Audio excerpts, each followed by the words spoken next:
It's hot, hot, hot, and it's only getting hotter. And technically, we haven't even reached the first day of summer yet. But it's not stopping people from using more and more water. Water conservation officials around the Wasatch Front say we're not off to a great start with water this year. We're using more water than normal for this time of year, and since it's so early in the season, that's causing even more of a concern. Stephanie Duer is the conservation manager for the Salt Lake City Department of Public Utilities. She joins me now to talk about water. Stephanie, thank you so much for joining me. Oh, you're so well. Thank you for having us. We're very happy to chat with you and our community about water. And can you walk us through this latest data that you found?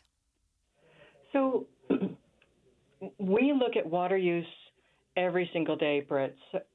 When our water treatment plants produce water, that water is measured.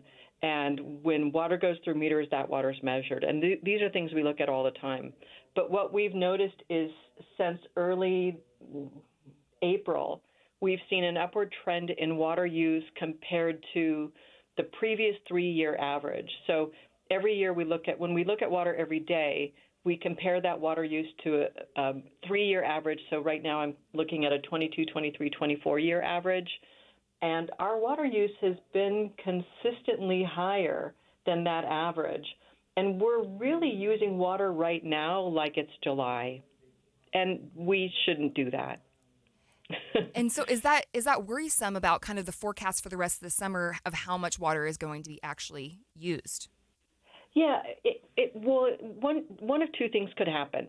Either water use now plateaus, so we don't use on a daily basis. We've hit our peak demand, and we use this amount every day for the remainder of the summer. That wouldn't be horrible. It would still be a little high, but it wouldn't be the worst thing. What is most concerning is if the percentage of water use above the average carries over as we move into summer months, then we would be seeing a significant increase in water usage. So we just want to get the message out to folks. Even though it's hot right now, nighttime temperatures are still very low, and your landscape doesn't need water like it's July. And are there indicators as to why water usage is up? Well, we haven't done a survey, but we listen to our community. We talk with folks, and we hear conversation in the media and in social media. And we think it's a couple of things. One is we had some decent snow events, and what I think we kept hearing in the media and was that we were having some average snowfall events. But I think the nuance that may not be fully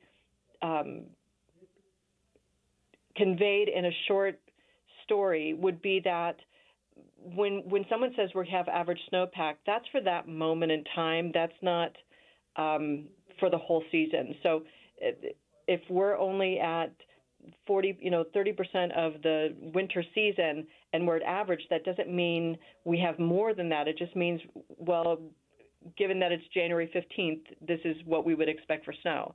And the problem with our snow events is they can sometimes come and go. We don't always have consistent snow in the winter months, especially in recent years. So I think it looked like we had a lot of snow and water, and that might have been a bit misleading. And then it got hot very fast, and people are concerned about their landscapes. They want to support that asset and resource that they have, and that's completely understandable. And so I think people respond to how they feel about the weather, and they water their landscape thinking that their landscape is also hot and dry. But our nighttime temperatures are still very low. They're in the 50s and 60s. And so the landscape doesn't need as much water as you might think. And speaking from personal experience, I feel like there's a little bit of peer pressure.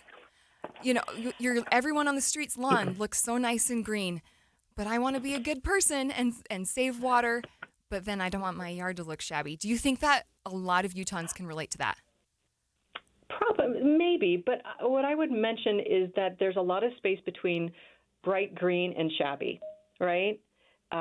You can have a really healthy lawn. For instance, you could have a Kentucky bluegrass lawn and only be watering twice a week right now if you're along the Wasatch Front, and probably have it look pretty decent. You could have a lower grass lawn that looks great and only be watering it once a week. You could have a warm season grass and only water once a month, and it would be gorgeous. So it's also, I think we get kind of hung up on perfection in so many things, and it's okay to not have a perfect lawn. Like it doesn't have to be perfectly green. And in fact, maybe what we should be embracing in our neighbors and in ourselves is the notion that the badge of honor is having a slightly less than perfect lawn. Okay. I wonder how many yard work dads are going to how they'll feel about that. But what are some... They may have to get over that, though. Right, I mean, yes. This isn't just a question of aesthetics. This is our water supply. I read something recently on another water utilities website, and it's really stuck with me.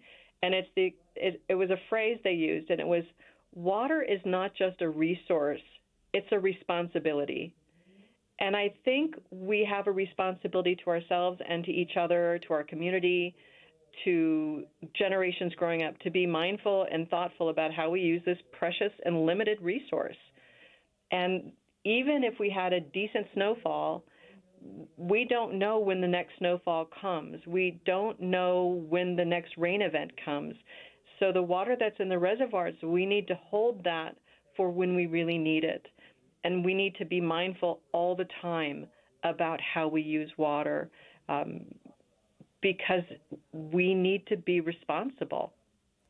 Definitely. I think those are great thoughts. I've been talking to Stephanie Duer. She's the conservation manager for the Salt Lake City Department of Public Utilities.